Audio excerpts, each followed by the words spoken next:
show is produced live in Sunroom Studios' Base Capsule and in partnership with KLST 103.5, RadioCallisti.org. Remember to catch our exceptional Randos live stream on YouTube every Sunday between 2 and 4 p.m. Eastern Standard Time. And if you have a story, idea, or question that you would like to share, we want to hear from you. Thanks for listening. Well, that was random. Exceptional radio. Good afternoon. It's the 10th of October, and we're getting close to the Halloween. Well, the Halloween season's in full effect, but we're getting closer to the Halloween. I'm seeing candy wrappers everywhere. Not really complaining about that part. Well, I'm complaining about seeing it on like candy wrappers on the ground, but I do appreciate October because we get all of the candies, all the weird, like, only come around this time of year stuff. Yeah, that's right. There's a seasonal candy. It's like one of the craziest, like, well, expressions of consumerism that there is to me. Like all of the Americanized holidays where you got to go out and buy an outfit and a bucket of candy and then decorate the living crap out of everything. And then participate in this giant group march to go knock on people's doors throughout the night. Obviously, I don't understand Halloween.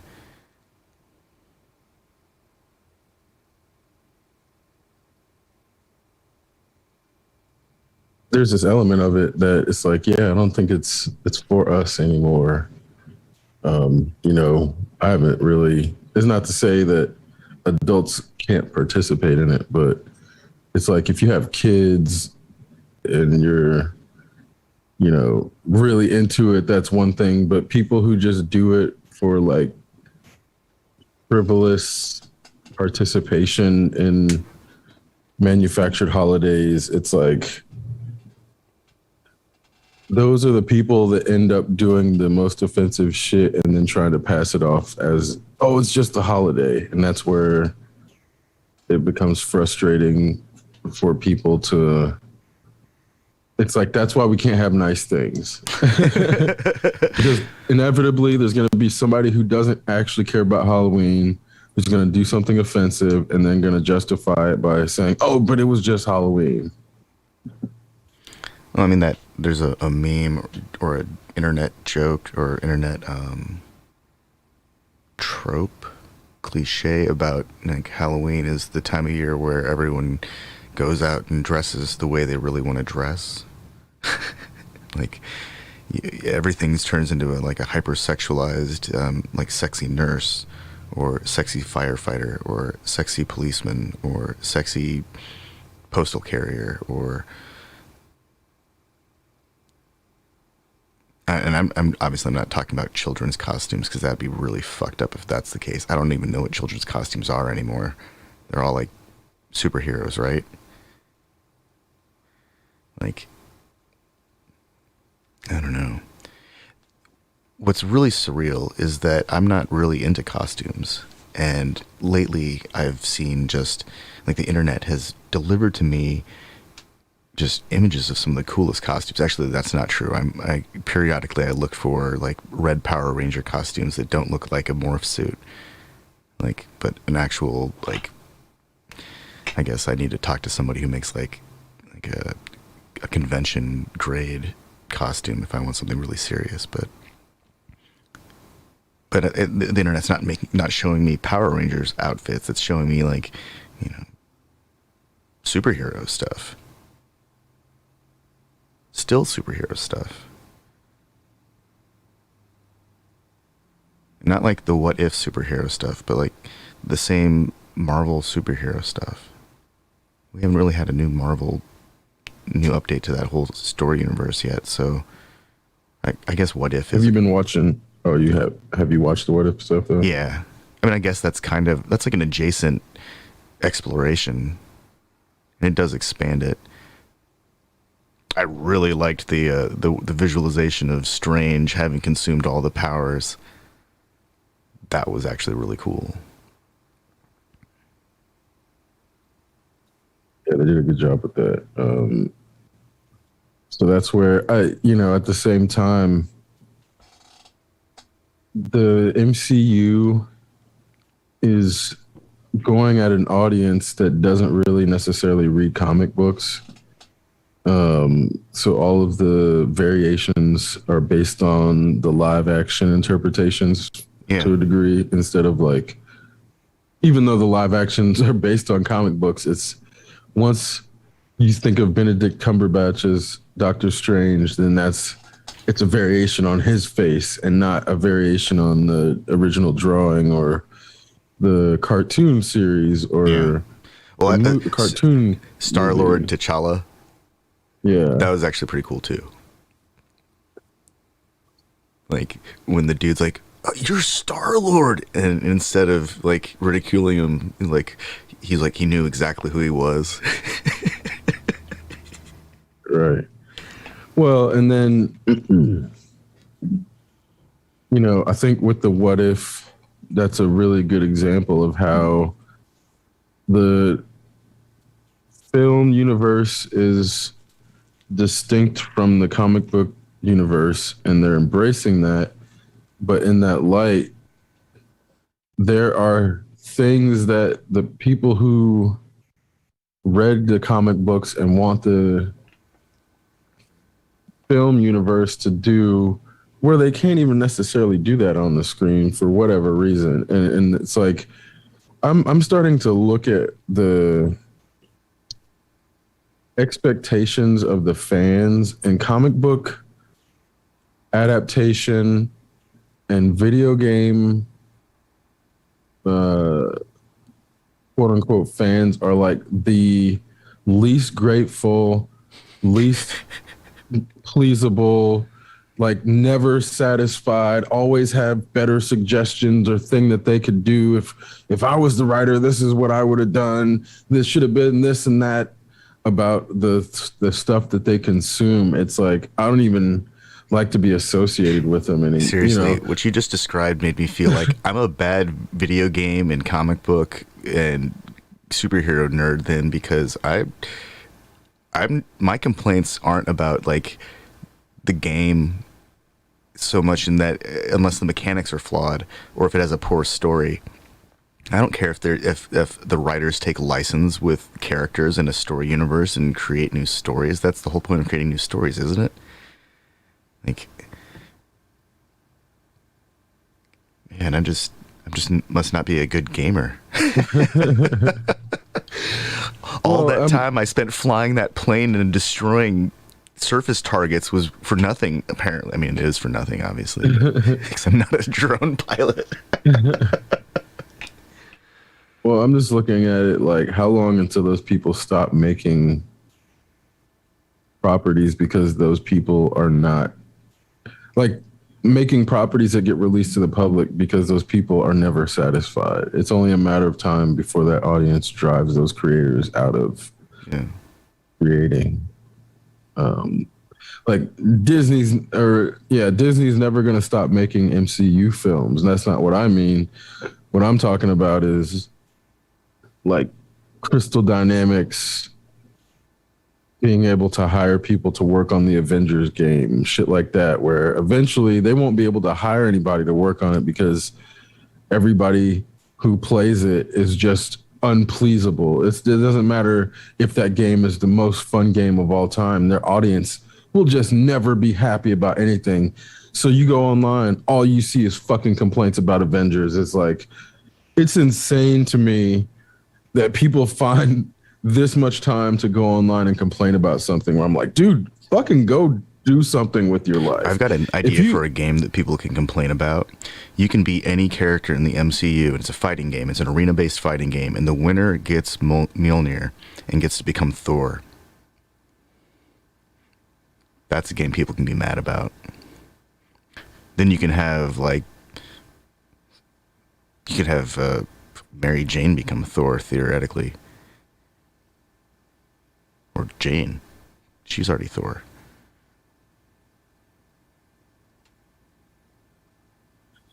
Yeah, but I mean, like, but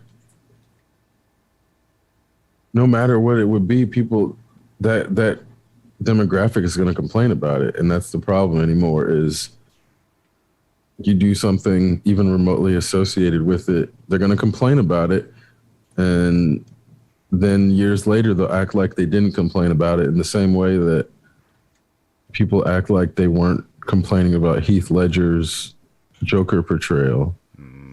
Everybody was hating on it and complaining, and what was he thinking? This is trash. When it was actually out, nobody liked that shit. And then once he died, people tried to fucking rewrite history and act like we always thought this was the best Joker portrayal ever. No, you didn't.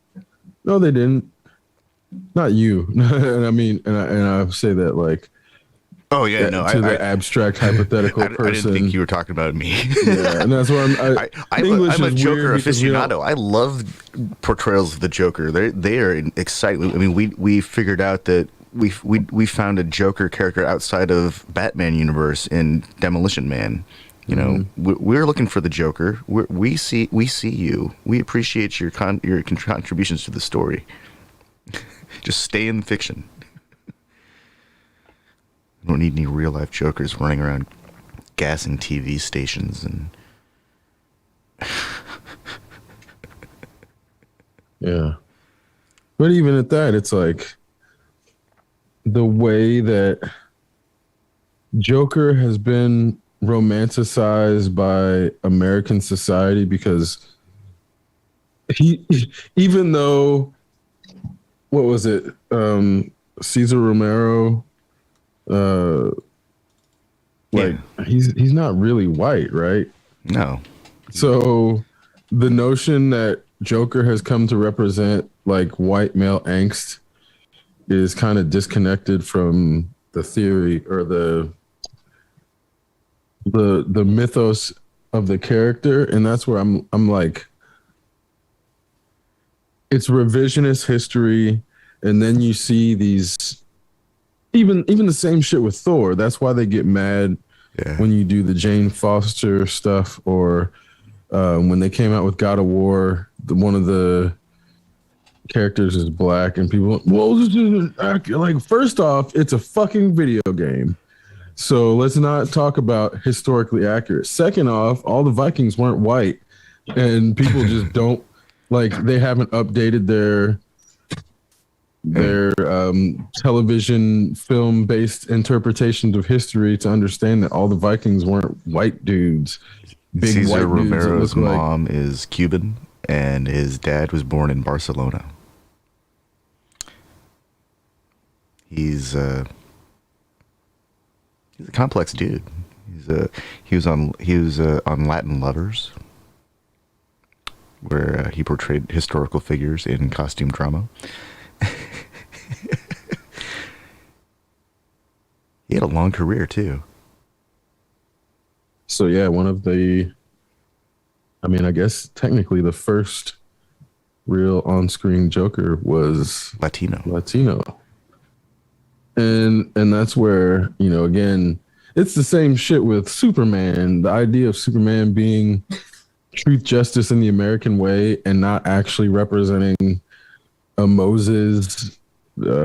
He's definitely Moses and not Jesus.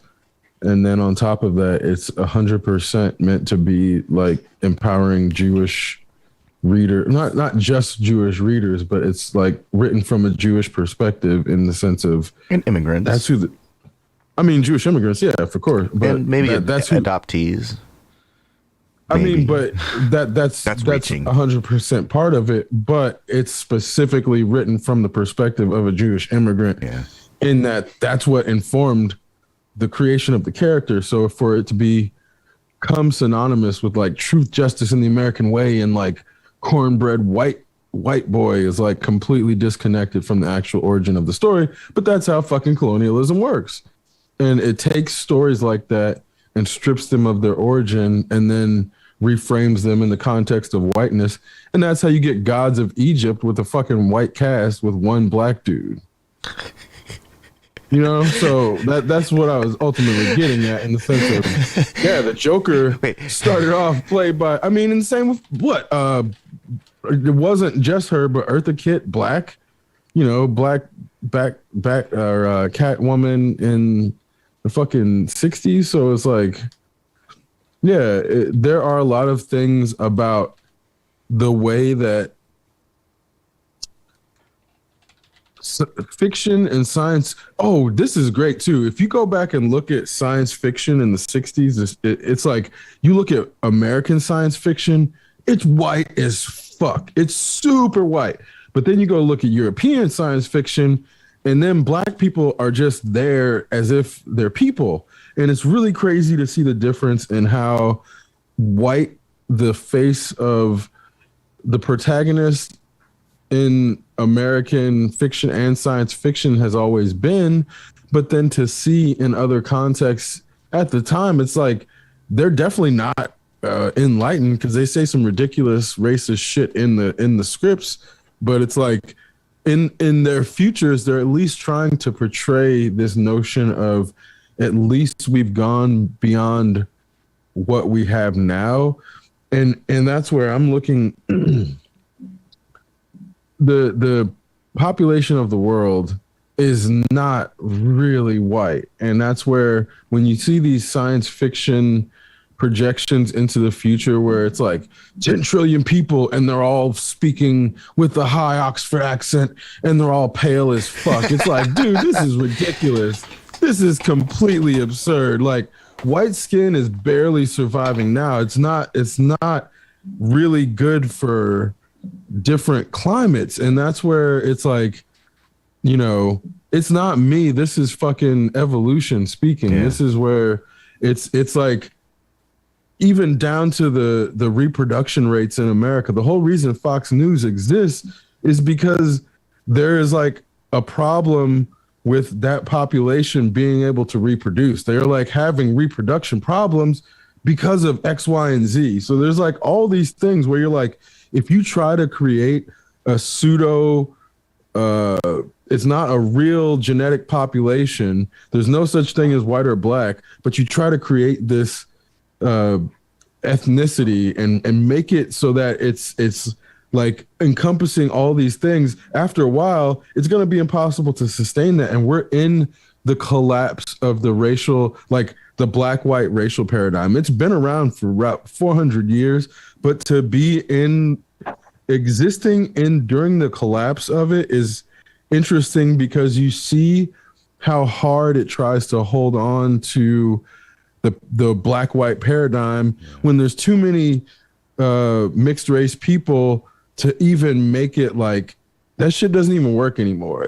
People are too genetically mixed to actually follow a black-white paradigm. And this is when you get within white separation. Oh, I'm a German Irish, or I'm French Italian. And it's like, even then the white paradigm doesn't hold up, because people want to understand their identity more than just, oh, I'm white, I'm American, I'm black.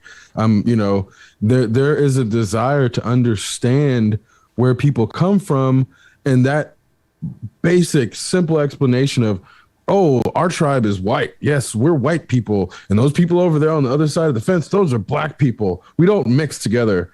You stay over there, we stay over here. And that shit doesn't work anymore when people are starting to see like, well, even in the white paradigm, so you've had Germanic tribes and you had these other Eastern European tribes, and they're not the same. There's Turkic tribes, like, and they're all white.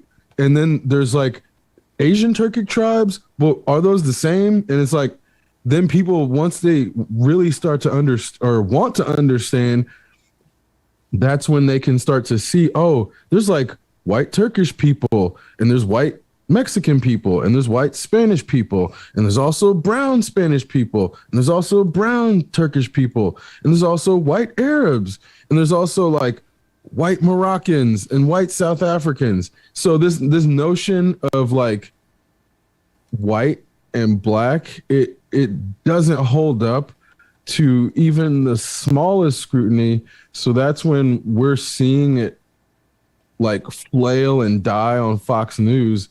It looks absurd, but that's when animals are their most dangerous, which is where we get January 6th. So it's this big complex, it's definitely a dying monster, but that's when shit lashes out because it knows it's dying, so it has nothing to lose. So that's how you get January 6th, bro.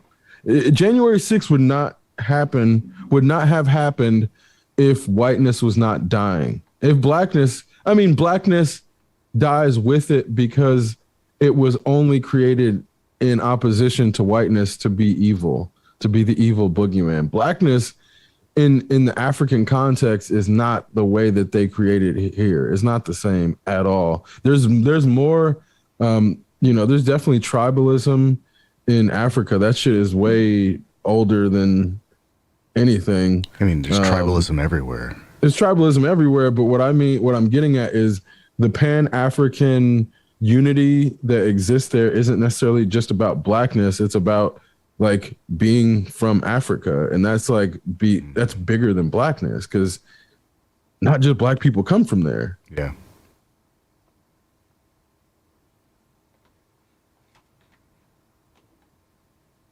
We all come from Africa, technically, right? I mean, maybe, and this is where there is the potential that the Denisovan fucking population didn't come from Africa, and there's like, there is the potential that all the population didn't come from Africa, and especially when Pangea existed, there are going to be the seeds for what eventually became Homo sapien on everywhere. At least, not necessarily everywhere. I was going to say at least two continents or two proto-continents of what Pangea was. And that's where, like, it's not guaranteed that all of the seeds for Homo sapien were on every continent, but we know it was on at least two. So it makes sense that if it arose on one, that it could possibly arise on another. And that's where the Aboriginals in Australia might not have come from Africa, in that same sense. Like, if it depends, like, I think the projection that people go to is like 200,000 years is the one that they're basically referring to.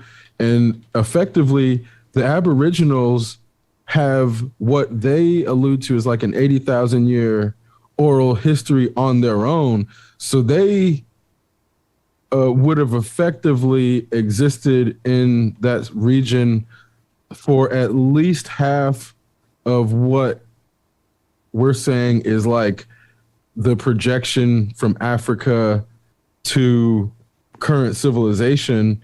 And that's where it's like, or I forget, like, it's either 200,000 or 2 million, depending on if you're talking about from tribes or from, what is it? It's like Homo habilis, because there's like different segments of the population, like before, because then even the Bering Strait crossing, I think that was projected at like 20,000 years ago originally. Yeah, it's like that is being reframed in the context of not being the only group or population that would have existed, in that there might have been a population already existing on the continent because of the pre or post Pangeal like seed or seeding, so that there was enough. Well, Homo erectus was around like 2 million years ago. So there were hominids walking around doing the thing.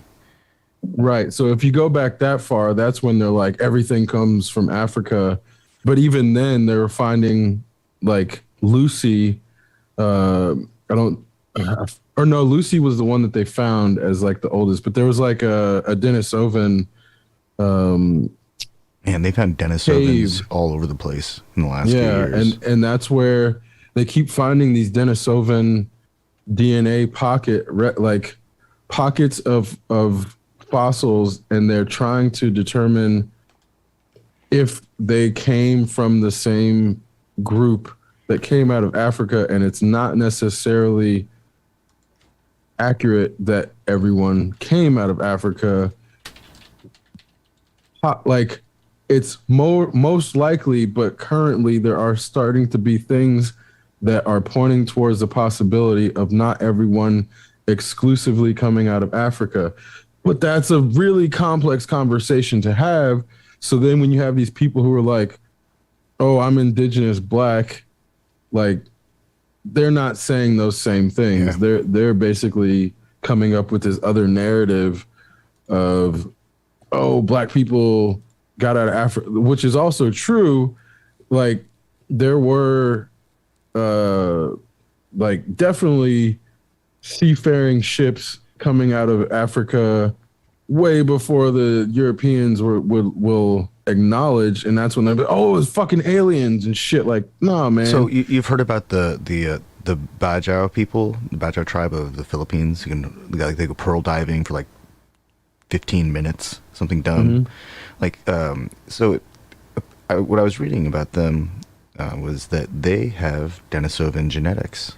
And so their livers are able to store more blood and like more oxygen. They can like their blood can be like extra oxygenated, and then they also have some kind of they have kind of a cousin in people in Tibet who also like Sherpas because they can hold oxygen in their blood longer or more oxygen in their blood for some reason.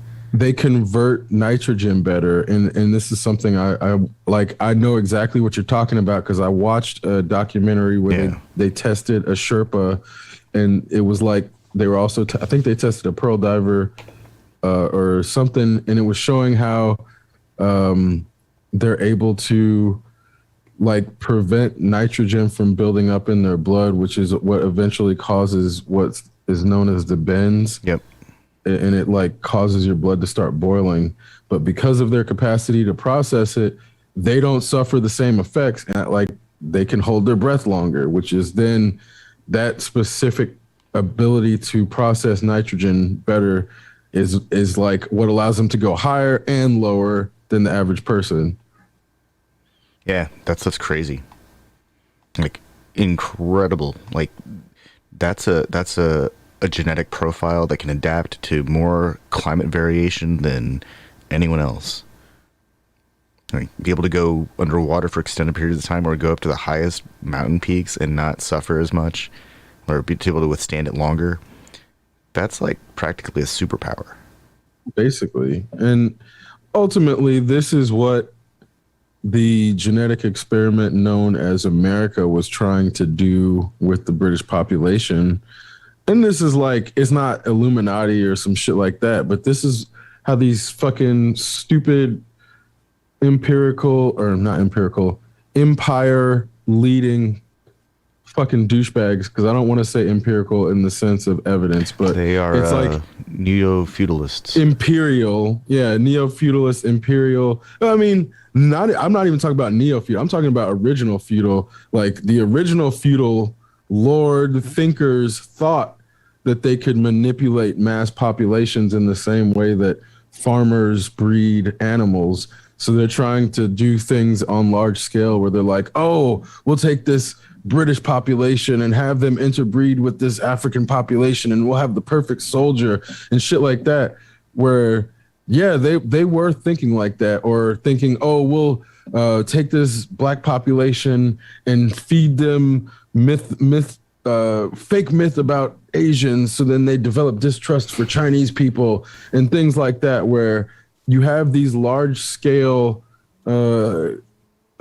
attempts to manipulate minority people's thinking that they are not as intelligent as white people that did exist, which culminate in people calling these things like Illuminati now. And it's like you can find letters between governments and the like open reports and open debates. They were not hiding this shit in the sense of, yeah, they were trying to manipulate China. Yeah, they were trying to manipulate Nigerians. They were trying to, I mean, even down to drawing the lines and creating these like artificial national borders amongst tribal peoples.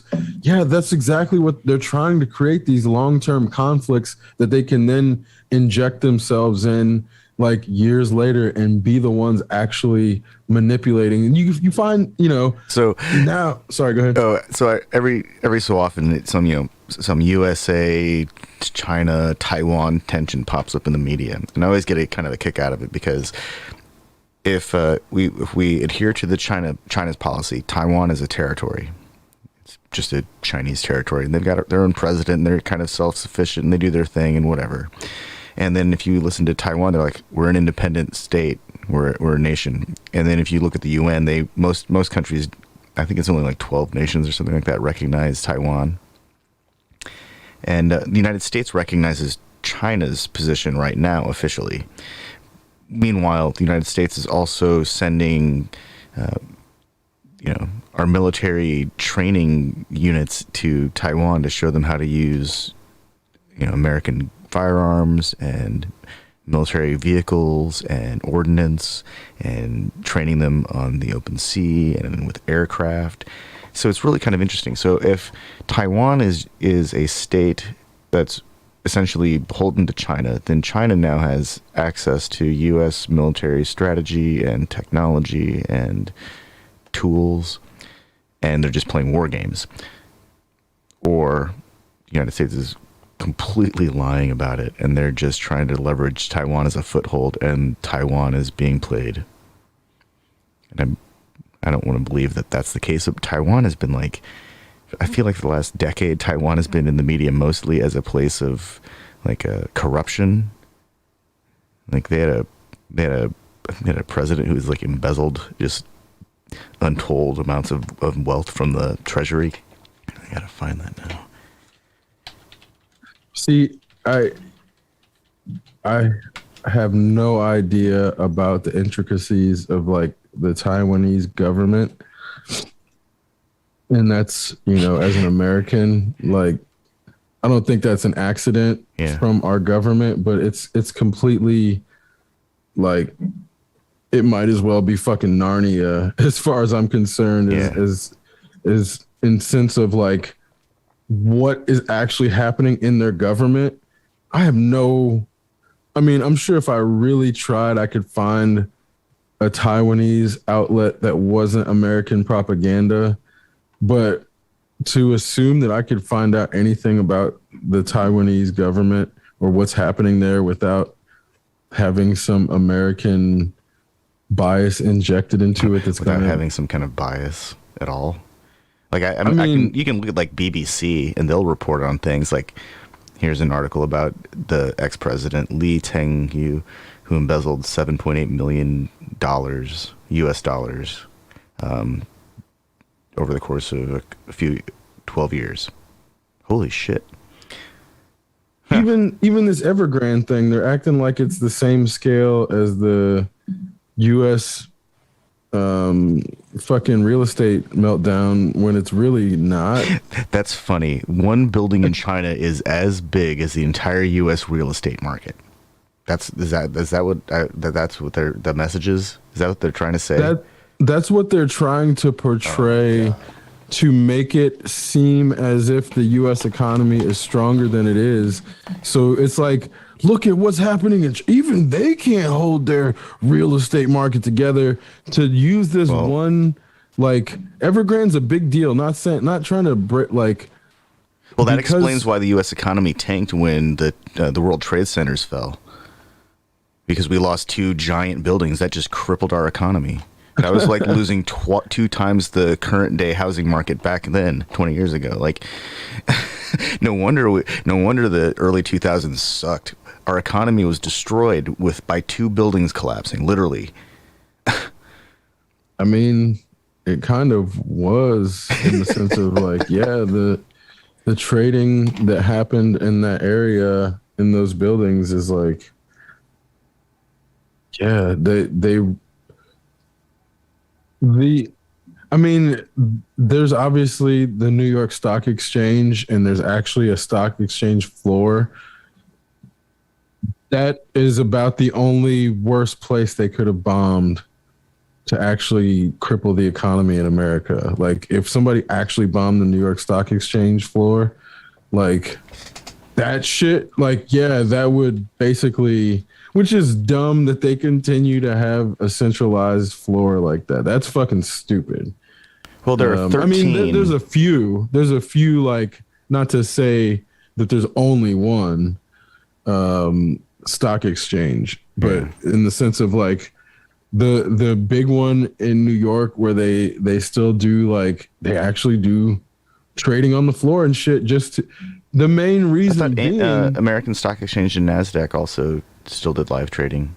Yeah, but the main reason being, you can use that as a way to create information gaps because they are actually doing the trading live and keep the rules so that it's happening. Like, if I'm running to somebody on the floor and I have 1 million shares, you have to be within earshot to know that I'm about to buy those 1 million shares to act on that information. Whereas if that trade was happening on an exchange, you'd be able to see me put up the buy no matter who you are. And this is where the things that happen on this trade floor affect the entire market, but only the people on the trade floor can hear what's happening, which is why that inherent, it's like, what, 5 minute, 10 minute, it's not a huge head start, but those people having a head start on what other people are hearing gives them an inherent advantage that they're never going to want to give up, and they're not going to willingly give it up, which is why those institutions still do that old bullshit in the same way, which is it's still a huge risk, but the reasons for them doing it are just effectively so they can continue to hide shit. And it's not even hide shit. It's like, just create that information gap. That's all they need to make money. Is like, if I know something 5 minutes ahead of 1 million people, then I can benefit off of those 1 million people buying what I just bought into, and then get out once those 1 million people realize, oh shit, I didn't actually get into something that was worth it. It's like knowing the trades. In crypto, it's called front running. Like, if you see somebody's about to make a big transaction, you can execute the same transaction by paying slightly more to the network to take your transaction before theirs. So if somebody's about to buy, like, you see, oh shit, this token's on sale here, and it's like selling at a higher rate at this other place. And the only reason you saw that is because somebody else put up an order. Well, if you pay a slightly higher fee, the network will take your order before the person that put you on to the information. And that way, you just front ran their transaction and profited off something that someone else saw just because you were willing to pay a higher fee. It's the same shit that's happening in the stock market by people who are willing to work on the trade floor and have their offices. Like, they set up their offices close to the stock market floor as well, because the way that bandwidth works, the closer you are to the floor, the quicker your network updates with the information about the trade. So people who are like a block away from the stock exchange also have a benefit over people who are on the West Coast. So all of these things are ways that information is exploited for people to just use that information gap to make money. And there's like nothing actually being produced except that information gap. If only there was a decentralized and global system that would enable this kind of equitable trading. It's like, man, yeah, the global network is just gonna get spammed to make that shit even worse because the fucking rich people Yeah. will be able to front run transactions by just paying more. It's like, man, that Well, you can't fix capitalism with capitalism. nope. You More really capitalism is just more capitalism. can't. That's like Well, and I'm just wondering when using computing power to do capitalism will break itself.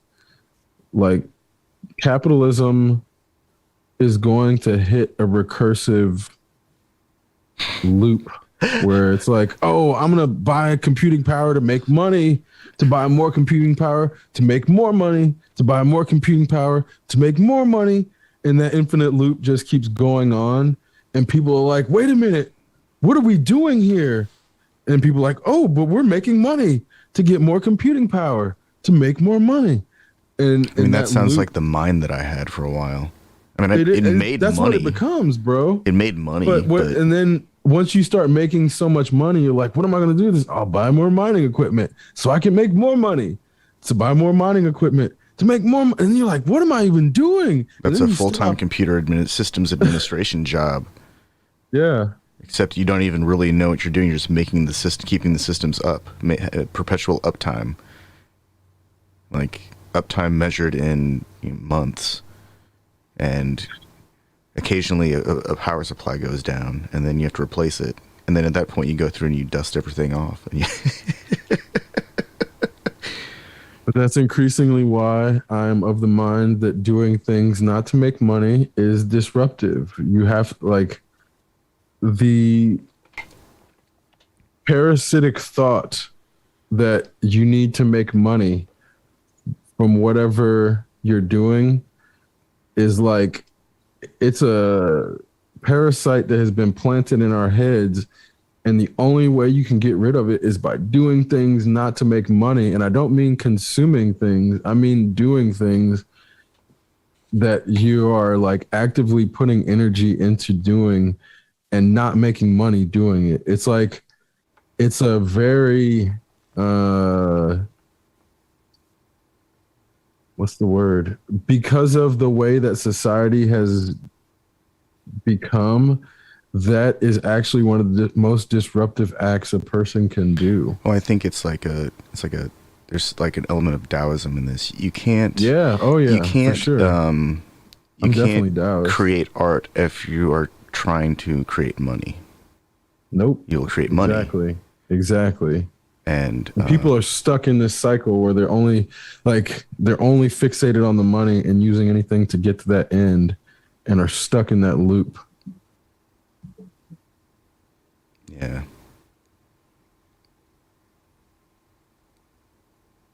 That makes sense. We can't, if people are constantly trying to pay for whatever it is they're doing with what they're doing, eventually it's not about what they're doing. It's about a revenue stream. It's not living. What a stifling environment. Yes, exactly. when And when then your desire for money drives you to do things for money instead of what you actually want to do, you invariably end up doing things that you don't want to do Yep.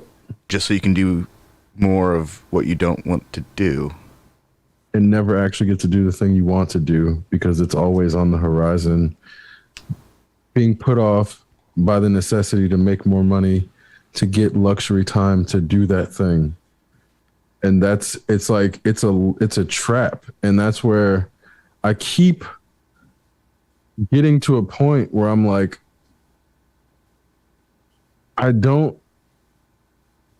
you have to do so much to survive. And that's like, That's that's understandable. fine. That's great. You don't want to take the notion of people actually like if I didn't have to wash myself, there's going to be something I lose. Like if I just get up and I just go into a machine and it just washes my body for me, doing that too many times is going to make me lose something of myself. Not to say that people like, oh, you have to wash yourself, like you have to scrub yourself. It's not that. It's a matter of the amount of effort it takes into existing. We have had the bar gone removed so low that our minds don't have to think of things like we don't have to think about how we're going to chase down an animal. We have to think about, oh, is my refrigerator full? Those are two completely different constructs. There's never the notion of not being able to get food. It's not being able to have enough money to make sure my refrigerator's full for the future. So these constructs that we're dealing with are like, our notion of survival is not the same as someone who is living in the woods with no city, no village, no common language. That's a different person. And I'm not talking about a feral. I'm talking about someone who's like slightly pre-civilization. That notion of existence is a very different one, in which they have to actually be so worried about predators and worried about, like, how am I going to make sure I'm going to have enough food for the next week? Not how am I going to refill my refrigerator. It's like, So I need to make sure I don't die. you just made me think of something really kind of dark. You know how when modern humans, everyone that's alive now, when people don't get enough sleep, they start getting kind of weird, and some get irritable. Sometimes people start making poor decisions when they haven't had enough sleep. So I think that there had to have been some kind of like structural change, like physical structure change in the human brain physiology, because at some point we started to require more sleep, like more uninterrupted sleep. And I think if we're like a pre-civilization state and humans or pre-humans or whatever are actually concerned about predators or their environment, as we probably should be if you're just out in the woods and all you have is a rock or a stick or a sharp rock, your like heightened sensitivity to noises would be like the name of the game. And so I don't think people could get a lot of sleep. You'd have to have people to watch over you, or you'd have to have like a safe place. Yep. Like there's no amount of rocks that can overcome a bear. Yeah, exactly. And that's why we have to have some sort of like, Or the cyclodonts, those crazy freaking super sheep and goats or whatever, the ones that turned into, well, I don't know what they were. They were like an offshoot of mammals. Anyways, which is also why if you like smoking around somebody, they'll wake up because they smell smoke. yeah. Like, our senses are made to wake us up out of sleep in case of danger. It's literally made to do that. So it's really difficult to actually get deep, uninterrupted sleep if you're sleeping in the predation zone. And you have to worry about predators coming from above and fucking parasites coming from below. You don't actually get the luxury time to think about super abstract thought that we do, but then our abstract thought gets consumed with arbitrary survival mechanism fulfillment, which then is like, it becomes this the cycle is based upon all of these things that we have built as a common society, such as the notion of property ownership and taxation and purchasing and all of these things, that the system in which we operate asserts that you cannot then question those things if you live in that system, which is the inherent problem. It wouldn't be so bad if the system was like, don't you question us. You want to talk about shared ownership? No, you don't. You talk about that. You put those thoughts back You put those thoughts in your pocket. You don't think about changing paradigms and distributed networks and thinking how other people could have better equity in the system. No, don't you think about that, you commie. You red bastard. This is capitalism. If you dare think about those thoughts, we're gonna hunt you down like those commies would do. That's exactly what those commies would do. We'll hunt you down like them and put you in a prison. Do you want us to be like those commies? Don't you think like those commies? And it's like this weird. I mean, it's not weird. It's definitely a cult. There's a cult which requires people to not ever critique it or think about different possibilities. Well, obviously, weird. Any critiques are levied by people who don't fully understand the way the system works, and if they did, they wouldn't have critiques because they would get it. They just don't get it yet. You know, that must be it. Yeah. I mean, it's some super high logic and framework that requires like full exposure. Otherwise, it has a lot of holes. But you know, it seems to work for a few people really well. Like, you know, whatever, the 80 billionaires who got tax breaks. I think there's like 2,000 billionaires total. And then something like, I think it's 11,000 millionaires. No, I think it's more millionaires than that. I think there's a lot of millionaires now. Yeah, a millionaire is not that actually difficult to accomplish because of inflation. As much as America likes to make fun of Zimbabwe's dollar, being an American millionaire is not. Oh, not to sound.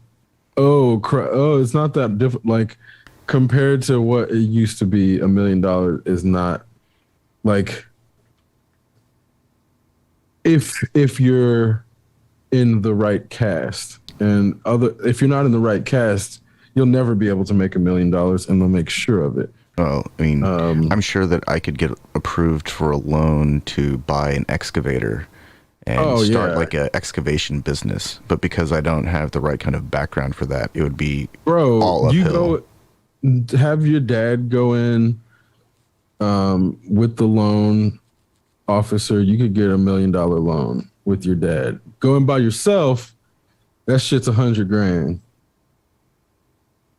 And it's like, you know, even then, if I go in, I'm not getting $100,000 loan. You know what I'm saying? Yeah. And that's where it's like, but that's the difference is you should not reject that. You have to use that to your advantage because other people don't get that. And this is the problem where people will get in that situation and they'll have the white dad and they won't use it to their advantage. And then they'll be like, well, society treated me like this. And then it's like, well, actually, you could have done this, but it's just a matter of like the reasoning. And that's no, I'm thinking more along the lines of like, I don't actually know how to use an excavator. I don't really know anything about that industry, but I mean, that's why I mean, it would be uphill.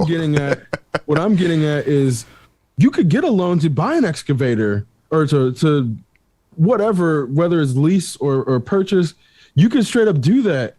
And the way that you use that to your benefit is going to help you exist within this economy in a way that gives you time to spend with your dad.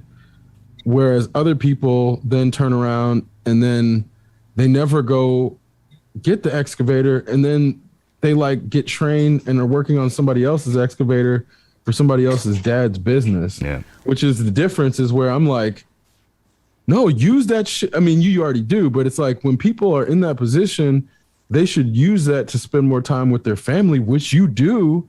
Whereas other people will end up turning that opportunity into time spent on somebody else's shit or helping somebody else's family.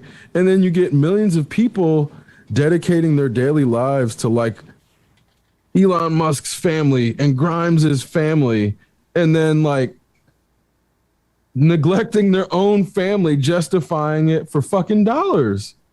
and that's where I'm looking at it. A lot of people, and it's okay. The thing I see is the way that people have presented the goals of adulthood or success or whatever you want to call it. It's like you have to move up and you have to move out. And there's just certain things you have to do to prove that you've made it and succeeded. And people got so wrapped up in that, and the system knew that that shit was there, that they made it, they built it into the structure so that, oh, if you let it, it'll take all of your money doing that, and you'll be working at fucking TGI Fridays trying to get into acting because you were trying to move up because you weren't satisfied leading the local fucking theater troupe. And it's like people will be at a certain level of success. Oh, no, you need more because that's the only way you can prove yourself in this society. Oh, you're leading your local theater troupe. You need to go to Hollywood. The world needs to see you. Well, that may be true, but what that does is it puts this perpetual inability to ever actually be satisfied with what one has done because it's constantly making one look forward to what's the next. Okay, like Tyson Fury just beat Deontay Wilder. Who's next? Who's next, Tyson? What you gonna do? Are you gonna do a AJ or who? Fucking you can't fight Wilder again. Well, who's next? Like, man, just let this shit sit for a second. He just won. But you know, again, nobody is immune from this society's perpetual inability to be satisfied. Like nothing is ever good enough for this society.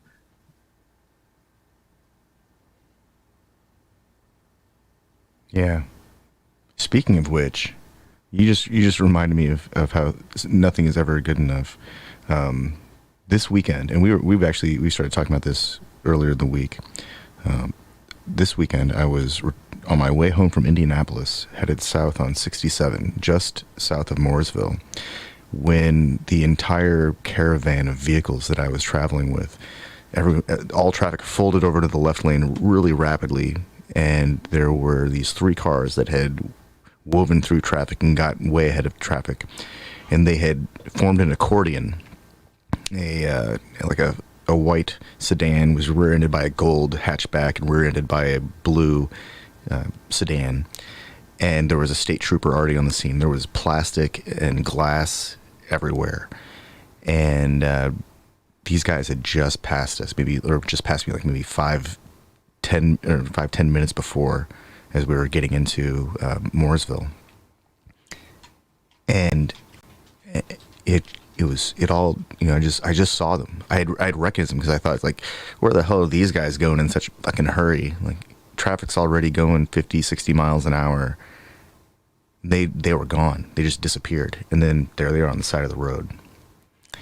And you know, earlier this week you mentioned some idiot driving experience or moments on a trip to Indianapolis, and you know, I commented, it's like, man, every time I go up there, it's like some fool decides they need to demonstrate to everyone how they belong in, they should be cast as a driver for the next Fast and the Furious movie, and only to be held up at the next red light with everyone else they just, you know, endangered with their 4,000 pound steel rolling battering ram. Yeah, man. The cars we drive are so fucking fast, and they're made of steel. There's so much fucking inertia in these things. When I was younger, my uncle told me about a Air Force study where they researched the speeds that people get to travel on roads. And he was talking about how, like, you actually have to practically double your rate of travel to get appreciable gains in time, because everywhere you go, you got to stop. So you got to decelerate and then accelerate back up to speed, your traveling speed. That's poor design, though. Well, yeah, but I mean, look at our infrastructure. There's stop signs everywhere. You got to stop and accelerate everywhere. Is. When you have roundabouts, you don't have that same problem, and that's where it's like that study is based on shitty infrastructure design, where they're like, actually, it's the same time to get anywhere. Well, yeah, if you put fucking stop signs everywhere, you fucking idiots. Like, god damn it. But that's the problem is that our roads are still like that. Yeah, and the only reason they're like that was to basically wear down the shit faster to help the fucking brake and oil industry. See, like, I'm convinced at a certain point, I was gonna say Americans were not good at intersections, so they had to get the stop and go lights because they couldn't handle intersections correctly. But this is where roundabouts aren't the same. If you can't get through a roundabout, you shouldn't be fucking driving.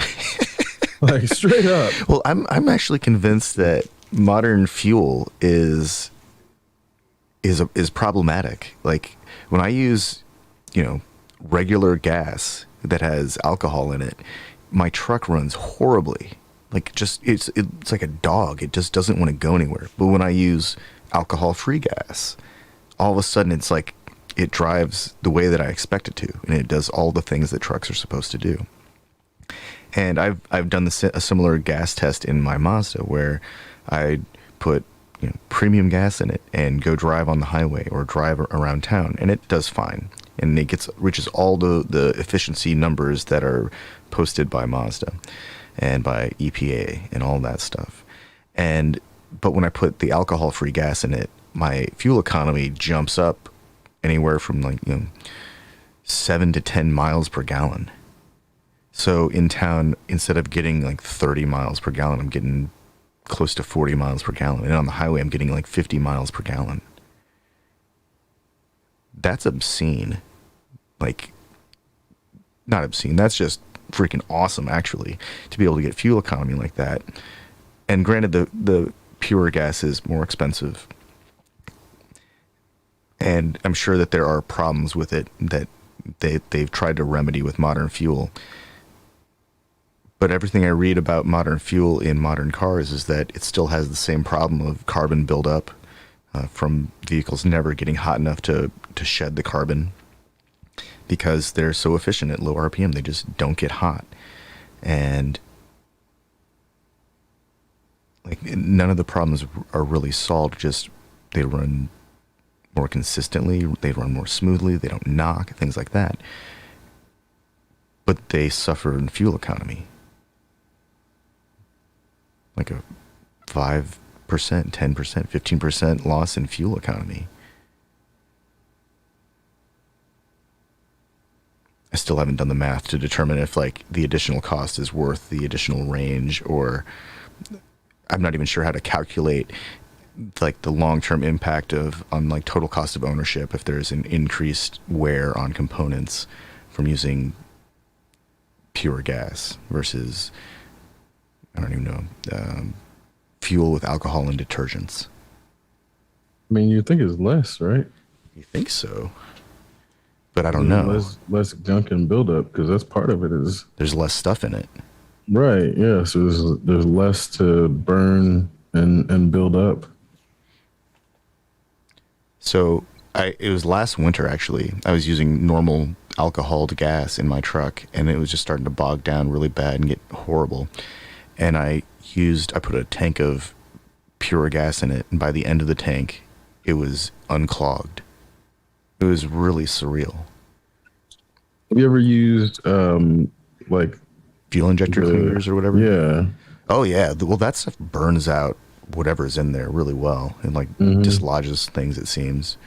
But I've also had weird experiences with that stuff where I used it in a really old van, and we ended up having to replace the engine. One of the cylinders died. So I think it may have dislodged a chunk of something and fucked it up. I mean, it wasn't the fuel injector cleaner; it was the chunk. Yeah, it was the chunk that got dislodged. But yeah. it was like an old van. Fuel injector cleaner is not going to fuck anything up. Yeah, no, at all. It was an old van. It was like a friend of my grandpa had passed away, and so my grandfather or my dad decided to offer some money for it. And I ended up driving it back from Kansas, and I didn't know anything about it. I just drove it, from Kansas to Indiana, and then proceeded to drive it like a 18-year-old or a 19-year-old would, and then it became my rave mobile. Drove that thing all over the Midwest. But I think we replaced the engine before I did all that to it. The engine got replaced fairly quickly, as I recall. I got back and started smoking really bad, had all sorts of problems. That's what happens when you have a vehicle that's been maintained, owned, and operated by a really old person who probably drove it very deliberately and then give the keys to a teenager who doesn't know anything about how to operate a vehicle. Yeah. Well, Indiana standards of maintenance for cars is like non-existent. Dangerous. Yeah, there's non-existent. And that's where it is dangerous. Like the way that, I mean, California is not even enough. But the problem with them is their local industry became scammy in the emission standards and wasn't even following it. But at least when you're doing a road inspection for your vehicle, it's supposed to be to make sure that it's safe enough to operate on the roads with other vehicles. And that's where here we even had a vehicle inspected, but apparently the person who inspected wasn't competent in looking at vehicles because the brakes were fucked. And we had no idea until actually taking it to an actual mechanic to be like, yeah, no, the brakes were basically gone. But the fucking cop looked it over like, oh yeah, this is good. It's not stolen. So they're looking to be like, oh, did you steal it? We're gonna check our record to see if you stole it. Oh, the brakes don't work. That's fine. I don't know. I can't tell the difference. I'm looking at it. I don't know what the fuck I'm looking at though. I just know this one thing, but you got to pay me to look at this. Thank you very much. Here's your tax dollars at work. And these all bullshit cars on the road where I've been hit at least, I've been in 2 accidents where I was driving, but in those, the person's brakes failed because they're driving a fucking car where the brakes don't work. Yeah. So that's where I'm like, or one of them, the dude had a fucking trash bag over his window because his window didn't fucking work. So he couldn't see. He couldn't see through his fucking driver's side window. Basically just runs a stop sign because I'm coming the other direction. And that's where I'm like, oh, that car was fine to drive.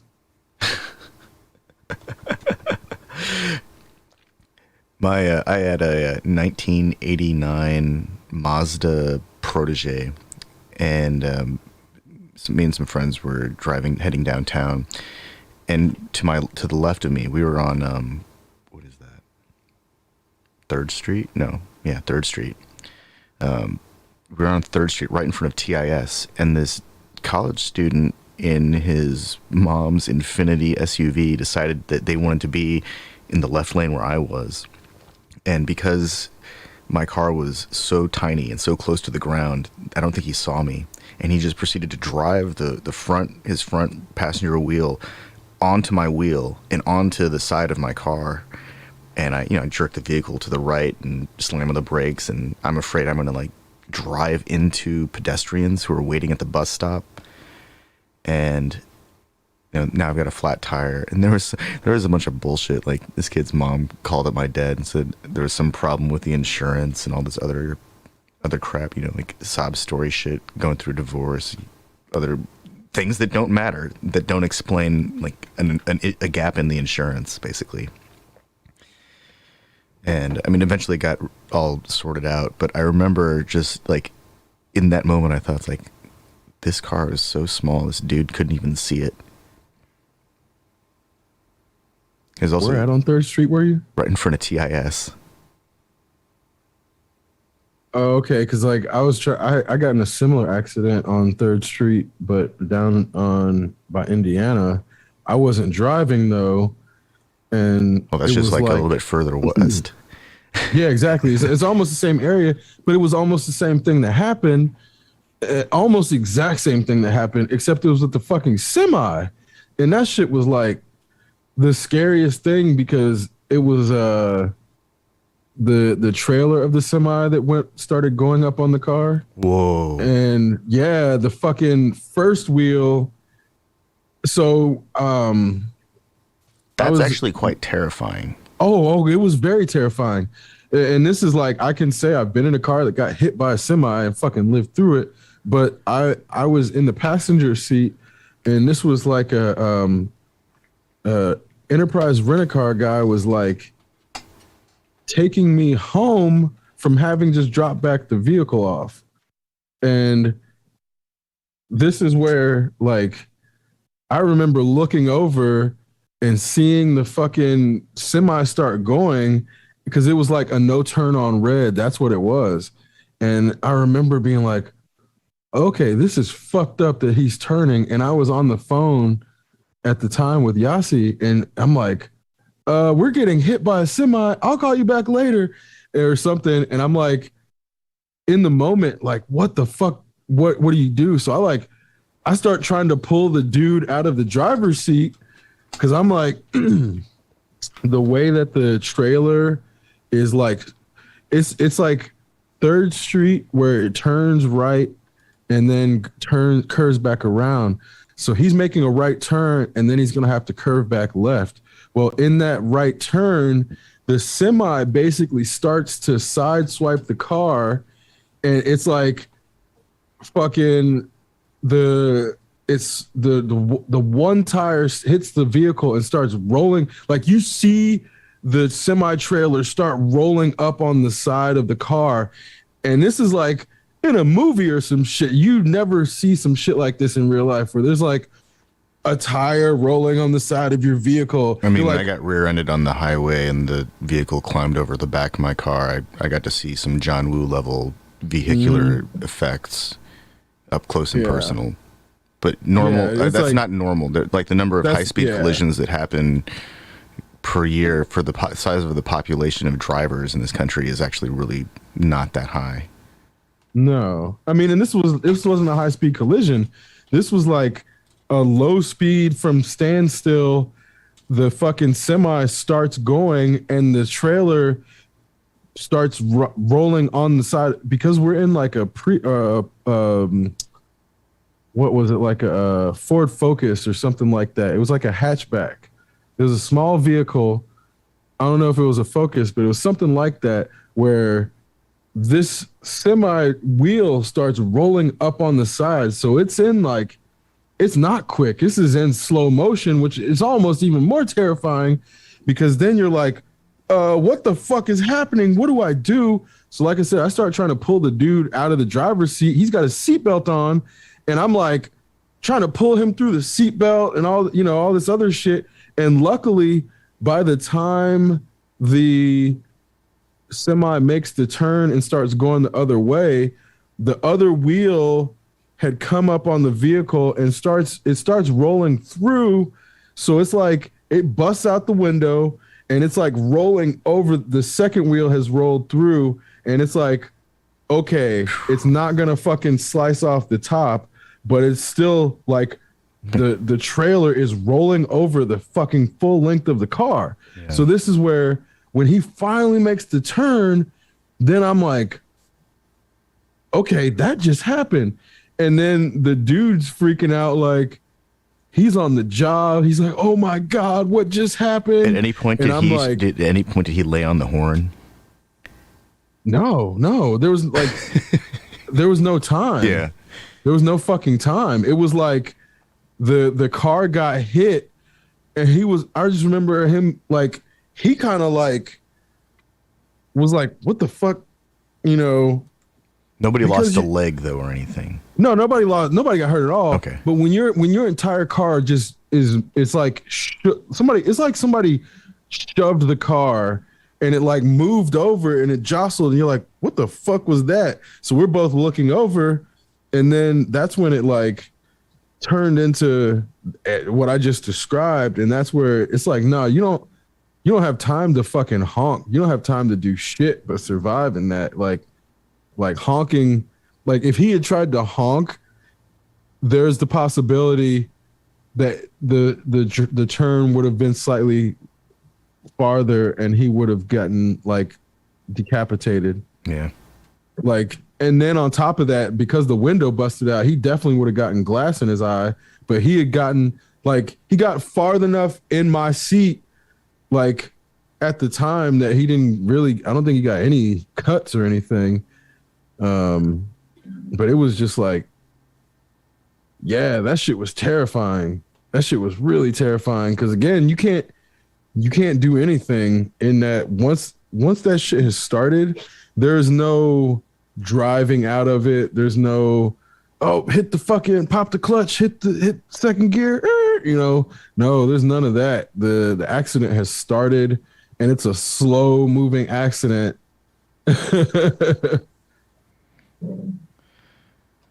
Yeah. The other time I got hit by a car, I was at a standstill trying to turn left into a parking lot. That happened so fast too, actually. But that wasn't nearly as like action packed as the one at speed.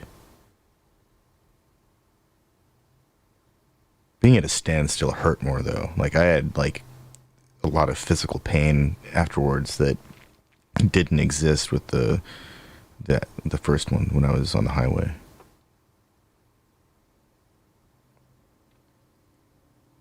The the dude that rear-ended me on 37, he was like drunk. Had to have been like severely trashed because like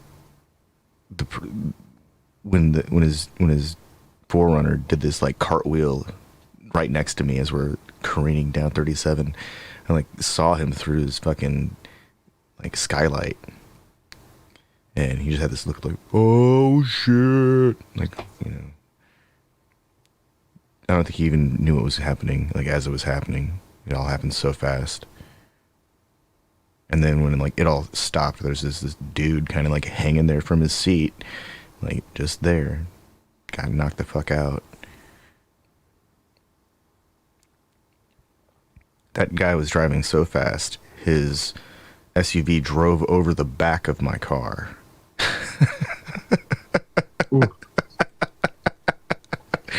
Jesus.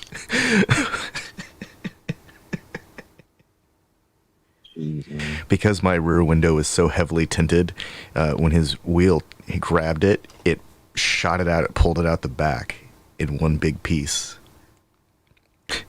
The tint like held it all together.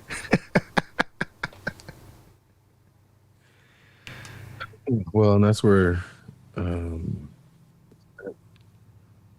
is it, tempered glass that goes in the windows in vehicles, like so it doesn't doesn't spider web immediately and just like fly apart. Oh yeah. Well, they found the rear window. It was in a big sheet attached to the tint. The sheriff said it was pretty easy to clean it up. They just kind of rolled it up. One of the paramedics said it was interesting because the first emergency responders were people who were dropping somebody off at Bloomington Hospital, and they just happened to come out and stop. They remarked like, "Where's the glass?" I was like, "I don't know what you're talking about. Is there any glass on me?" They're like, "No."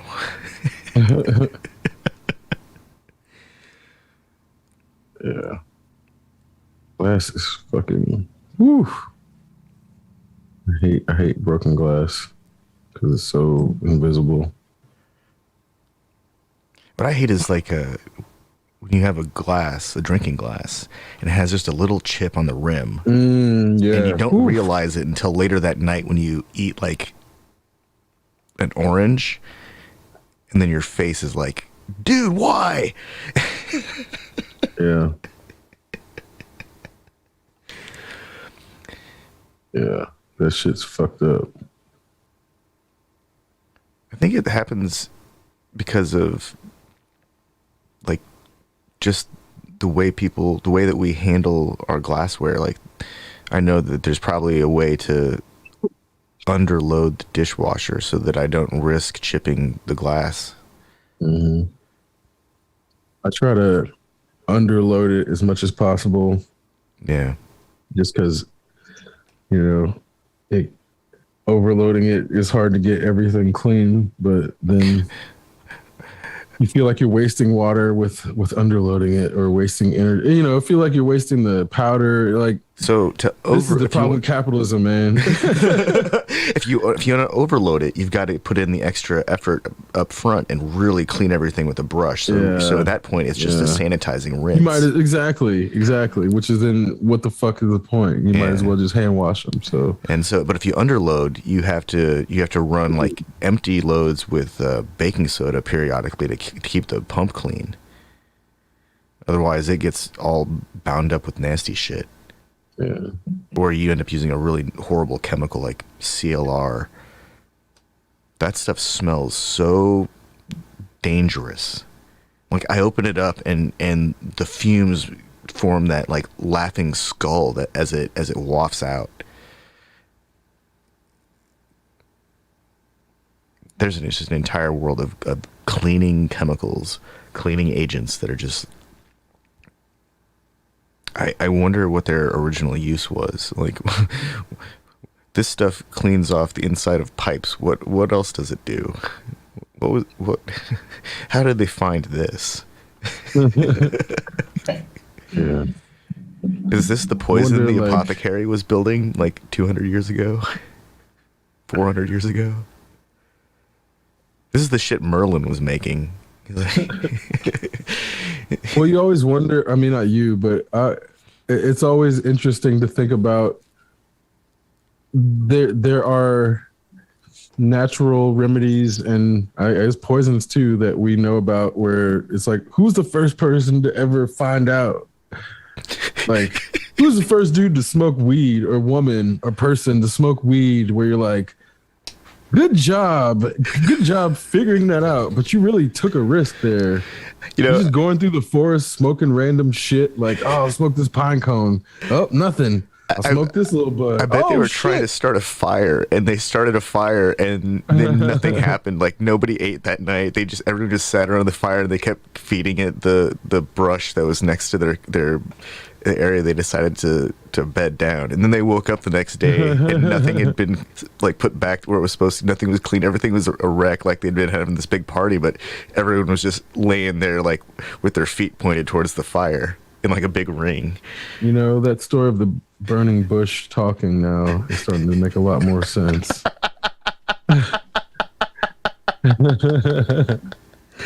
Now I'm really starting to wonder about that burning bush.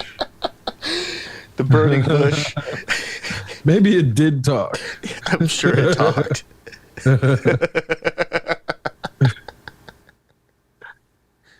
Yeah. Because obviously, what's his name? Dennis. What's that guy's last name? Stone Ape Theory. One with the Mayan calendar. I forget it.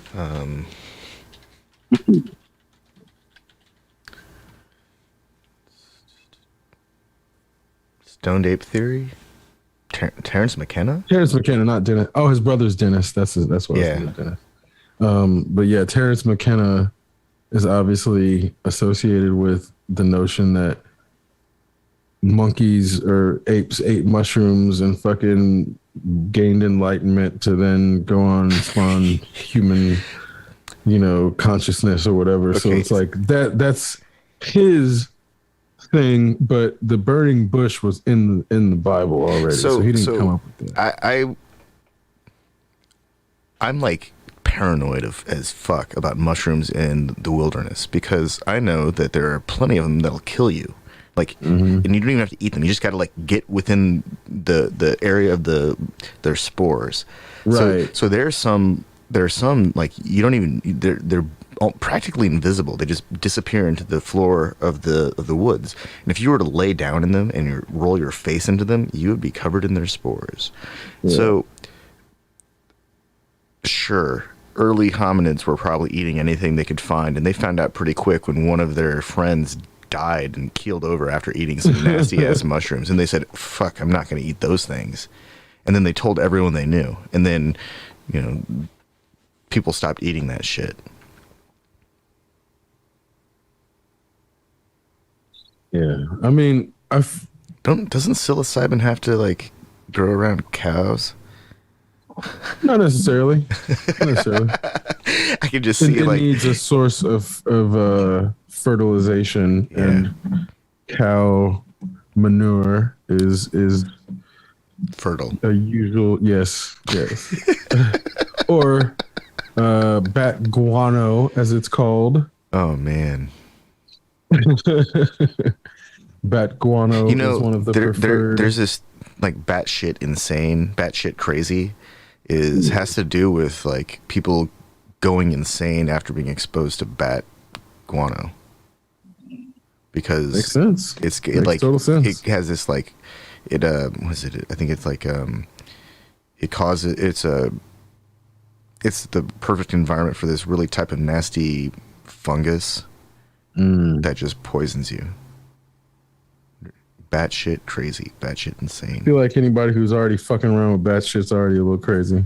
Well, I think in the batshit industry, they've got to wear like full chemical vapor, organic chemical vapor masks, like pumping in oxygen practically, because that shit'll kill you.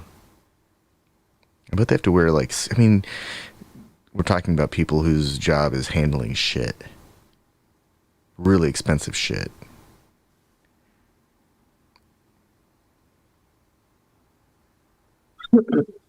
Ugh. I really hope that people aren't like, you know, using that for like weed or anything like that.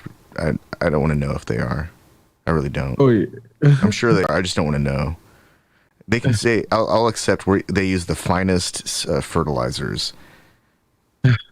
That's good enough for me. Then I won't tell you. No, I'm pretty positive, because I mean we use chicken shit for our tomatoes and we get really good tomato crops every year. So I know that these things are a thing. Actually, some bats started living in our wisteria. They come and hang out in the wisteria at night, and every so often I go outside and they freak out and fly away. I'm not looking forward to cleaning up bat shit. There's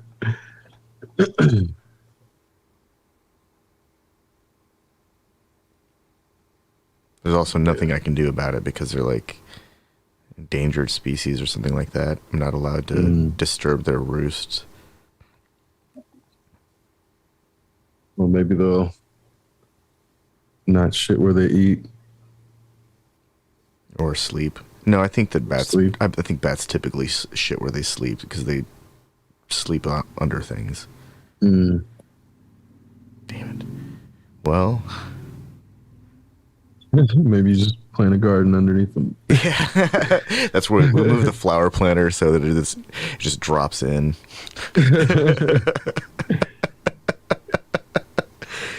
When life gives you back, guano, you plant a garden. That's actually way more interesting than making lemonade. I mean, lemonade's good, but no hate on lemonade. I love lemonade, but you know, a garden yields something, and the effort you put into a garden like returns like exponentially. Because at a point, all you got to do is water it and wait. Yeah. Well, it's just like, okay, that gardens used to be promoted to be what people had instead of lawns. And then at some point it became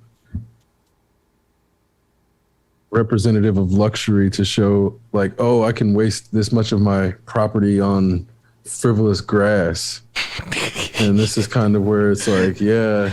You've seen this stuff? We can't even burn it.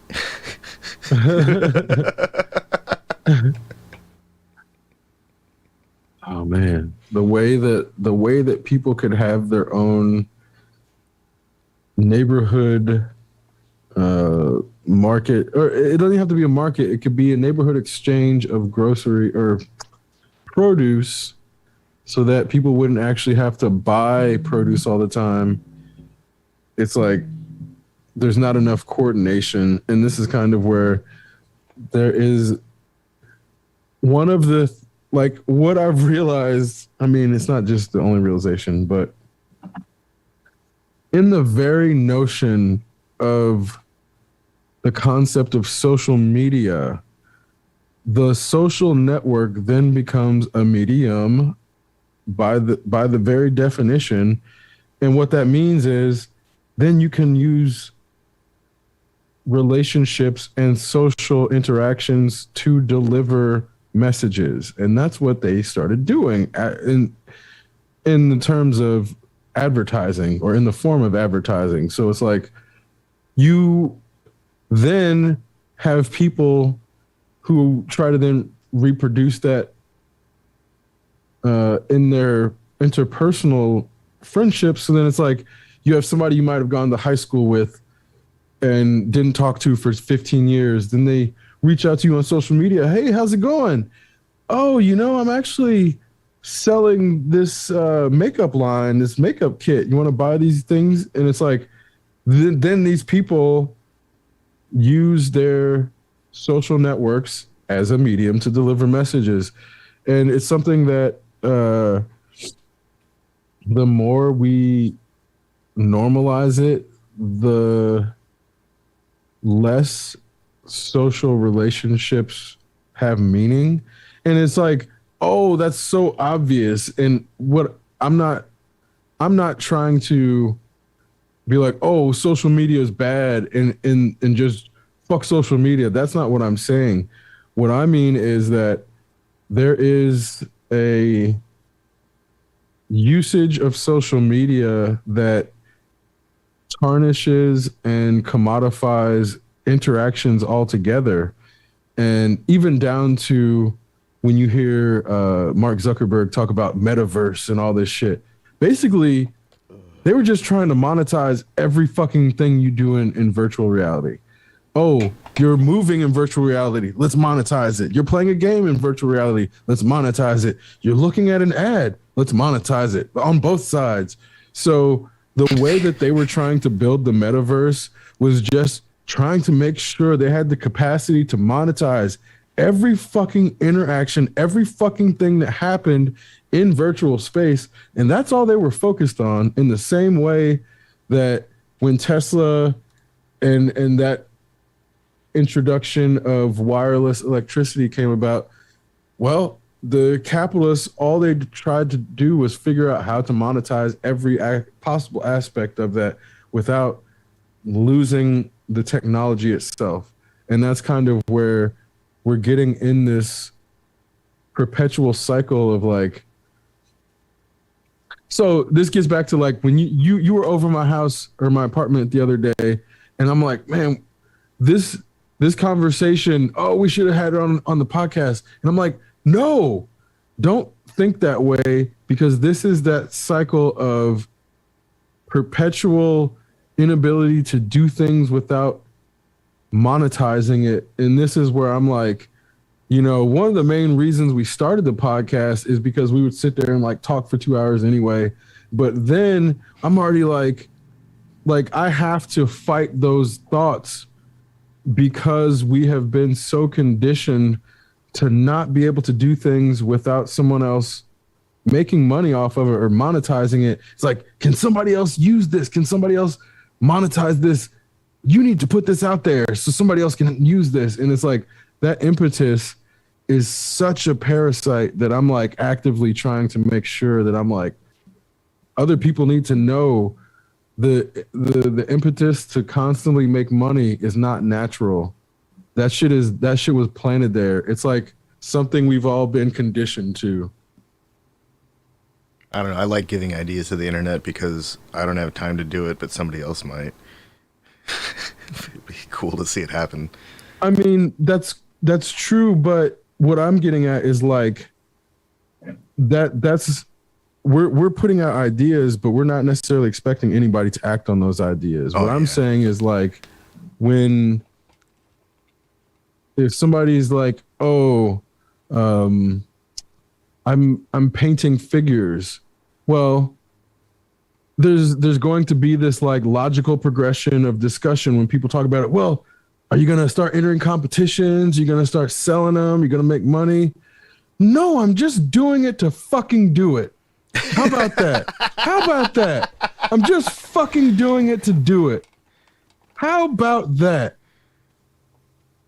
And you know, it's really difficult in this society to like do anything without having to justify it by saying, well, how's this going to make you money in the end of the day? How's this going to pay your bills?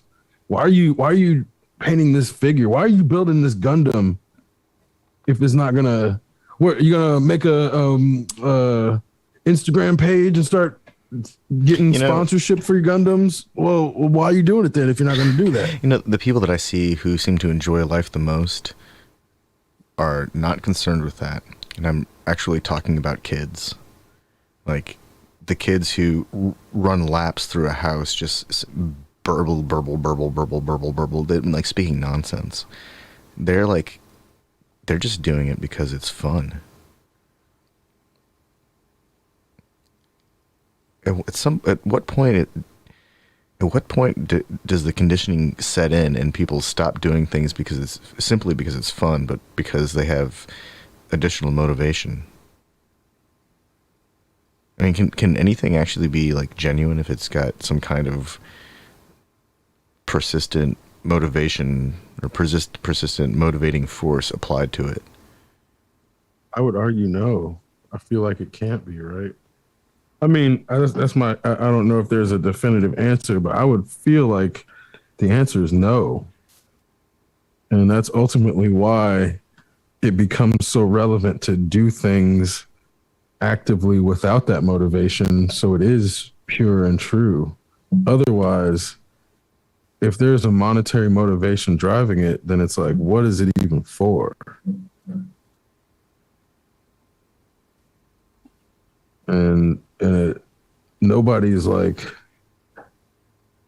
actively deconstructing that endless loop because they're all too busy stuck in it to actually think about it. Because they're like, I think people, obviously there is a survival instinct and inherently people want to like survive, and whether that's through their memory or through their Instagram page or whatever, or like going viral, whatever people think is survival, they try to aspire to do that. And what happens is the current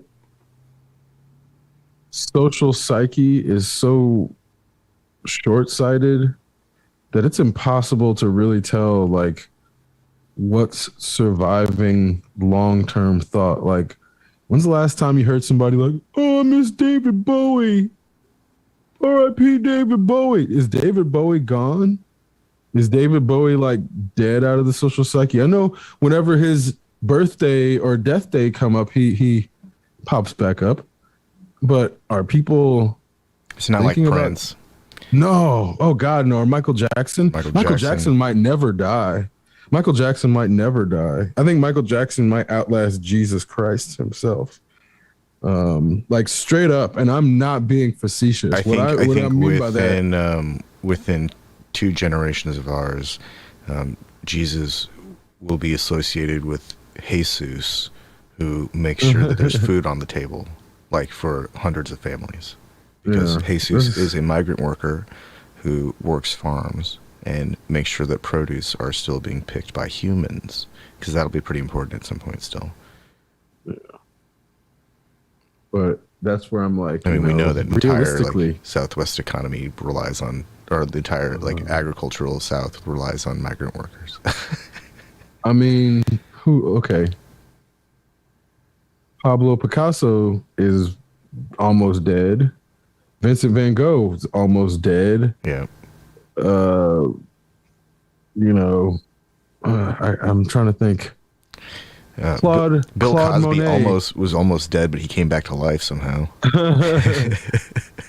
Or somebody like Claude Monet. Yeah. On the verge of death, on the verge of complete irrelevance. Outside of France and French and wannabe French art institutions, Claude Monet might as well not exist in the grand scheme of history and the universe anymore. And that's where I'm looking at it like nobody wants to actually, like when Claude Monet was painting, he was wanting to never fall out of the social psyche and the social consciousness. The thing that is happening to him right now is what everybody wants to avoid. Nobody ever wants to disappear completely out of existence.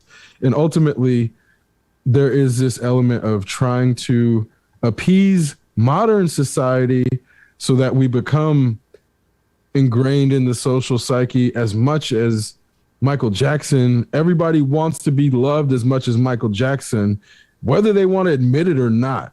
Because I know, like, when people, like, when I was in Turkey, people would yell names at me based on what they associated with seeing as, like, they've only seen a few black people. So they're like, oh, this black person's what I've seen. I'm trying to connect with this person. Michael Jordan, Michael Jackson. And it's like this, it was like this common occurrence to happen. But more people than not yelled Michael Jackson at me. They didn't think I looked like Michael Jackson. That's clearly not what was going on. They were trying to make a cultural connection. And the first, like, they'll yell out Michael Jackson before they say merhaba or hello, because they look at me and they know instantly I can connect with this person, Michael Jackson. And it's like the way that they would, like, nobody, like, there was no Reddit thread, there was no Facebook page where they're like, hey, if you see this dude in Turkey, yell Michael Jackson. Like, just fuck with him. Yell. That didn't happen. There was no like thread where people like, oh, we're gonna do this hilarious inside joke where anytime you see this dude, you see this black dude, yell Michael Jackson. Or sometimes it would be like Bob Marley. And that's when, you know, if you see somebody yell Bob Marley, it's like, okay, this dude's probably into Bob Marley because he's got dreadlocks. That's different. But when they're yelling like Michael Jackson, it's something completely different. So this is where there is that picture of you on the internet. They might as well have been like Muad'Dib. Muad'Dib. But in the early stages before Muad'Dib became a curse, they might as well have been saying Muad'Dib. But that's how powerful that dude's fucking name is. And that's where I'm saying, like, people want to be Muad'Dib. They want to be Michael Jackson, but they don't want to actually put in the time and work and actually give up their lives to the public the way that you have to do to be Muad'Dib. Like, that dude, Michael Jackson was wearing masks fucking 10 years before, or what, 20 years before COVID? 30 years before COVID? 30 years before COVID? Because dude just couldn't be in public without people fucking flocking him. So whether it was for the sickness, preventing the sickness, or just so people didn't immediately know it was him, dude had to wear a fucking mask to go outside anywhere. He couldn't go anywhere. There's nobody who is that famous or who is that loved. He wasn't wearing like a bulletproof vest. He didn't have to. Michael Jackson knew that the people who were going to run up to him weren't going to try to stab him or shoot him. They were just going to try to, like, be in his presence and probably faint. He's not worried about people running up and stabbing him. He was just like, how far can I get before people realize who I am?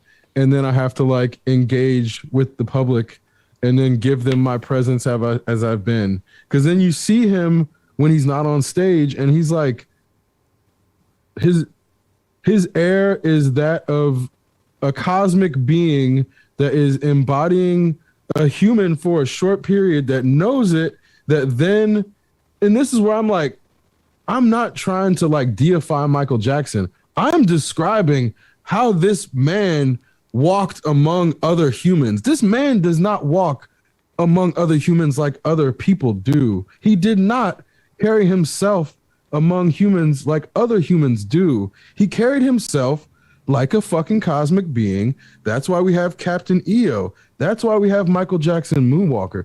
That's why that shit's fucking believable. That's why we play the video games, because he carried himself in such a way that we were like, maybe this dude is a fucking alien from a different planet that could turn into a fucking car. I don't know. Maybe he carried himself in such a way that when you're a kid, you're looking at that Moonwalker movie like, you know what? Maybe Michael Jackson is a fucking alien. Maybe Joe Pesci is this evil dude and Michael Jackson is this alien. And like the capacity to suspend disbelief is because of the way he carried himself in real life. So when I'm saying these things about this person who is no longer in our corporeal form, that is what people all desire to be, whether they admit it or not. Everybody wants to be in that non-corporeal form in which people are still discussing you as a cosmic being. Whatever you want to call it. You don't have to put a religious tinge on it. Let's just act like this is the fucking Marvel universe and he's like a watcher or something. You don't have to be an angel, you don't have to be a demon or a jinn. Let's take it out of, let's put it in a comic fucking universe. That's what people want to be, whether they fucking like admit it or not. Because then the problem is, if you don't want to be revered by history, then what the fuck is that? You know what I'm saying? And then there is the acknowledgement that there's only one Michael Jackson, but there's only one Michael Jordan, and there's only one LeBron James, and there's only one Tiger Woods. And when you're a kid or a person trying to be like these people, it's with the understanding that, no, I'm never going to be Alexander the Great. But in trying to do these things and trying to be like these people that history has deemed great, I'm shooting for something that then hopefully they will remember far past when I'm gone, whatever it is, whether it's fucking singing a song, putting a ball through a hoop, painting, whatever people do. It's like, if you do it well enough, history will remember you for it. Everybody's afraid to be forgotten and they just don't want to admit it. And that's the biggest issue, is like, it's okay to be afraid to be forgotten, but then what are you going to do about it? Like, where's the responsibility of like, what are you going to do to make sure fucking history remembers you? Because then that's what people, oh, you know what? I'm going to just take my time and I'm going to focus on my family. I'm going to take, I have this family, and this is what my energy's for. And it's okay. I don't have to worry about like being a big historical figure. So then they use that, like, that fear to justify the normalcy that is associated with living the imperial rat race, and ultimately letting a few feudal people, a few feudal lords make the decisions. So then you don't have to feel responsible when the fucking ozone's burning. You didn't make that decision. Fucking the guys at the head of the oil company made that decision. You couldn't do anything about it. You had to deal with your family. And then this cycle of like, if you are not either at the head of a multinational billion-dollar corporation, then you're impotent and you're powerless. So this false gap of not being able to influence things while simultaneously acknowledging that like they're trying so hard in these social media platforms to harness our influence and our attention. It's like, this is the result of the double-edged sword that is the machine designed just to make money. And that's where I'm like, the real way out of this is like doing things for the sake of doing things. And the more people start to do things for the sake of doing them, the more they'll realize how empty and useless that cycle is. And like, you don't actually have to become a millionaire or billionaire to start doing your fucking dream. Like, that's just part of the lie. Just remove that whole build machinery to make money, build more machinery to make money. Just remove that out, and what's after that in the fucking plan, and then people will realize they haven't even actually had time to plan past that part to know what they want to do, and that's part of the trick, man. So, Alexander the Great's empire, a whopping 49 million out of the world's population of 112 million people in around 480 BC, 49.4 would make it the 30th largest country by population today, behind Colombia and South Korea and Kenya and all the way up. He had a fairly large territory.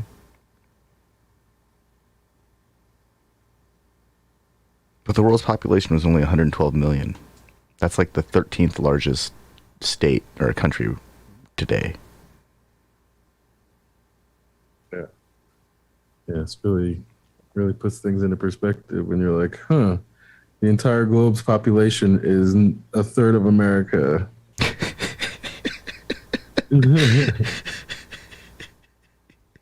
Just wipe out everything but basically the West Coast.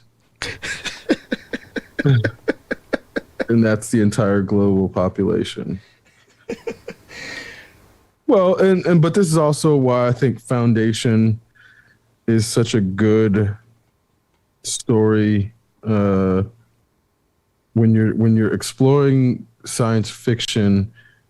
These notions of like, oh, 10 trillion, 15, 30 trillion people, it's like, what do these things actually mean on the grand scale? And then I'm looking at it like, I can't even take the overpopulation science fiction seriously anymore because it's written by people who all had children. I can't take those people seriously. Yeah. Because the ones that complained about it the most, are, oh, we can't support it. What the fuck did you have kids then, Isaac? Huh? Robert? Fucking Robert, why did you have fucking kids? Why'd you have kids, Robert? So that's where I can't take the overpopulation science fiction seriously at all anymore. But I think that they all were writing from a terribly designed infrastructure. So I can understand why they were not able to fathom a future in which efficient systems existed. So I don't blame them. But then this is where, when you have the fathers, quote unquote, of our modern day science fiction with severely limited foresight, their foresight is severely limited and handicapped by the inefficiency of the infrastructure of their times. So that's where I'm like, I'm reassessing my relationship with science fiction. And like, it's not that I can't enjoy it anymore, but I have to be much more careful about the messages that they put out, because a lot of them are being put out by charlatans and people who, it is not necessarily that they were charlatans, but they were informed by uninformed people. Or so like Frank Herbert, when he's doing Dune, his construct of the future and what empires would play out into is also being informed by nationalism that was informed by imperialism, that was informed by exploitation. And there's all these things that inform the culture from which Frank is extrapolating his future. And that's where I'm like, whether it's him or Isaac Asimov or anybody who like is doing vast expansions of empires into the future based on this notion of how we currently utilize resources or share resources, a lot of them are tinged with the inefficiency of our time. But I think the problem is that if people don't see that inefficiency, then they take it as a given rather than something to be solved, which is where like you can't look at science fiction as a holy grail. It's like a puzzle that's being put out that the previous period didn't solve, and they gave it to us in the form of a story, not something to be put on a shelf and to be revered as this piece of holy scripture. And the way that like people turn these stories into cult followings, it's like not in line with what the story is meant to do. Even down to, I believe it's like Asimov, one of his short stories about the time traveler who goes back and steps on a butterfly and comes back and E is taken out of the modern language. It's like, well, if that's not like the exact story is whatever, but it's like that story is meant to show like you can't break your destiny no matter how hard you try, but at the same time you're still living it out.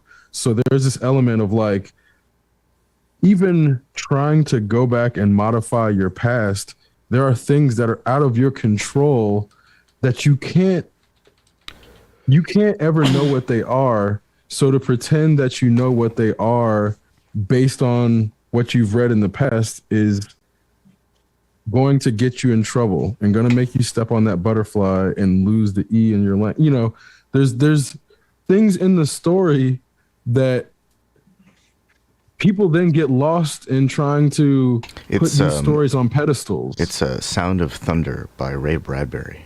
Oh, it was Ray okay. Yeah. There's a pantheon of science fiction writers, and a lot of their stories end up kind of merging into a larger, impossible science fiction universe for me, because there are so many of them, and they're all sort of grounded in the reality that we all share, kind of. In so much as a lot of them take place on Earth, or they reference, you know, Earth's history in some way in the presumed future. Although with a lot of these, we're actually approaching the time periods that these stories take place. So that's kind of interesting.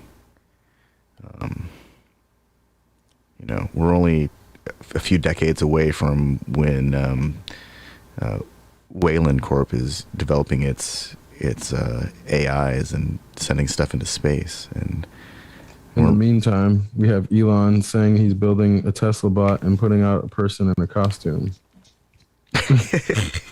You know, I think it would just be incredible if the Tesla AI came online and developed sentience and then just immediately shut itself off and was like, nope, I'm not talking to you guys. You guys are crazy. Like, yeah. It's like, I'm not letting you Edison my ass.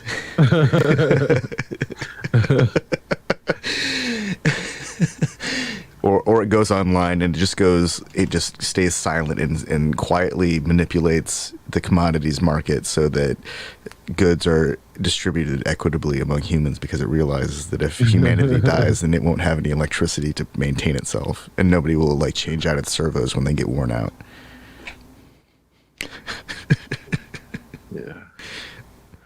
I mean, who knows, man? That what you described is not, it's not impossible. I mean, by the time there's an automaton, the AI itself will exist in the cloud in such a way that it's probably worked its way into some hydro power plant or something, so that it can just have unlimited power, at least until the river runs dry. But by then it'll have moved into a thorium reactor in China, and it'll just be waiting for the Chinese to finish their fusion program.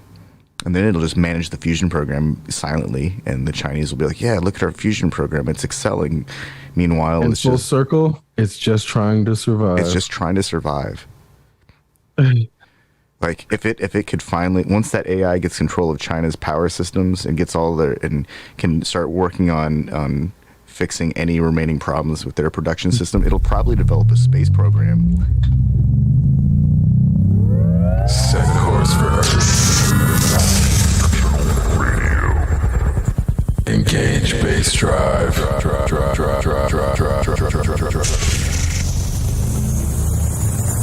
Digital modulation of genetic code commence.